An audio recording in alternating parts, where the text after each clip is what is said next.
Kyrios or Kurios is a Greek word which is usually translated as Lord or Master.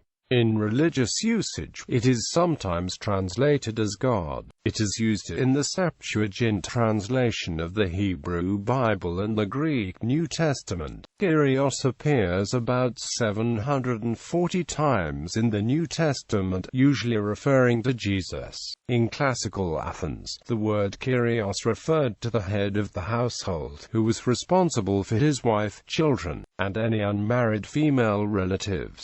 New Testament. Kyrios appears about 740 times in the New Testament, usually referring to Jesus. The use of Kyrios in the New Testament has been the subject of debate among modern scholars, and three schools of thought exist on that topic. The first is that based on the Septuagint usage, the designation is intended to assign to Jesus the Old Testament attributes of God. The reasoning here being that at the time the Septuagint was written, when reading out loud, Jews pronounced Adonai, the Hebrew word for Lord, when they encountered the name of God, YHWH, which was thus translated into Greek in each instance as Kyrios. And the early Christians, the majority of whom were speakers of Greek, would have been deeply familiar with the Septuagint. The second is that as the early church expanded, Hellenistic influences resulted in the use of the term. The third is that it is a translation of the Aramaic title Mari applied to Jesus. In everyday Aramaic, Mari was a very respectful form of polite address, well above teacher, and similar to rabbi. In Greek this has at times been translated as Kyrios.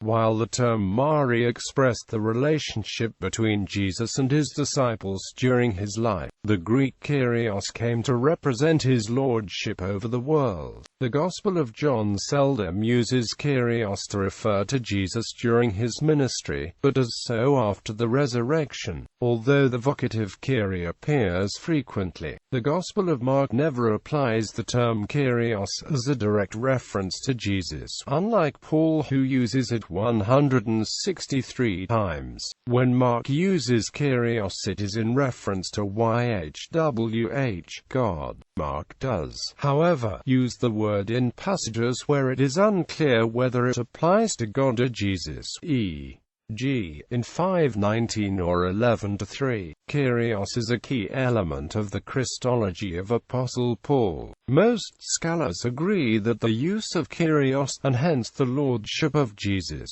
predated the Pauline epistles, but that St. Paul expanded and elaborated on that topic. More than any other title, Kyrios defined the relationship between Jesus and those who believed in him as Christ. Jesus was the Lord and Master who was to be served with all the hearts and who would one day judge their actions throughout their lives. The Kyrios title for Jesus is central to the development of New Testament Christology, for the early Christians placed it at the center of their understanding, and from that center attempted to understand the other issues related to the Christian mysteries. In some cases, when reading the Hebrew Bible, the Jews would substitute Adonai for the Tetragrammaton, and they may have also substituted Kurios when reading to a Greek audience.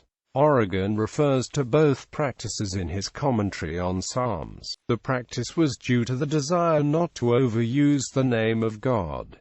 Examples of this can be seen in Philo. In the Jewish War, Josephus remarked that Greek-speaking Jews refused to call the emperor Kyrios, for they reserved that word for God. Classical Greece. In classical Athens, the word Kyrios referred to the head of the household, who was responsible for his wife, children, and any unmarried female relatives. It was the responsibility of the Kyrios to arrange the marriages of his female relatives, provide their dowries, represent them in court, if necessary, and deal with any economic transactions they were involved in worth more than a medimnos of barley. When an Athenian Athenian woman married her husband became her new Kyrios. The existence of the system of Kurios elsewhere in ancient Greece is debated, and the evidence is not clear-cut, but Cartledge has argued that in Sparta Kurios existed, though in Gorton they do not appear to have done. The term kappa epsilon rho iota omicron sigma is still in use in the modern Greek language and is the equivalent to the English terms Mr., Master, and Sir. For example, the English term Mr. Smith is translated to kappa epsilon rho iota omicron sigma sigma mu iota theta in Greek.